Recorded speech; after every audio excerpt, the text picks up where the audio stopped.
আপনাদেরও কি একই চিন্তা হচ্ছে? 200-300 ভিউজ হচ্ছে, তারপর আর কোনো ভিউজ হচ্ছে না, কি কখনো এই প্ল্যাটফর্ম থেকে এগিয়ে যেতে পারবো না? এরকম চিন্তা ভাবনা আপনার কি মাথায় ঘুরছে বন্ধুরা? তাহলে এই ভিডিওটা স্কিপ না করে শুধুমাত্র আপনাদের জন্য।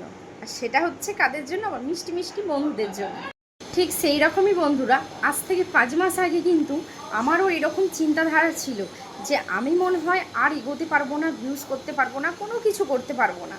তো একদম এইসব মাথা থেকে দূর করে দাও। পেরেছি, ঠিক আপনারাও পারবেন। মন দিয়ে কাজ করুন, সবাই সবাইকে সাপোর্ট করুন, এগিয়ে যান, অ্যাক্টিভ থাকার চেষ্টা করুন। জানি প্রতিটা মানুষের প্রতিটা মুহূর্তে প্রচুর কাজ থাকে, আর বিশেষ করে তো আমাদের মতন যারা সাংসারিক মানুষ, যারা সংসারে নিয়ে যুক্ত, রান্না বান্না, বাচ্চা কাচ্চা সবাইকে নিয়ে সামলাতে হয়, পরিবারকে নিয়ে। তো তারা এরকম চিন্তা ভাবনা করছো, একদম চিন্তা ভাবনা করো না, সুন্দর করে মন দিয়ে কাজ করো। এই ভিডিওটা তোমার জন্য রইলো। চলো টাটা, বাই বাই, সকলে ভালো থাকো, সুস্থ থাকো।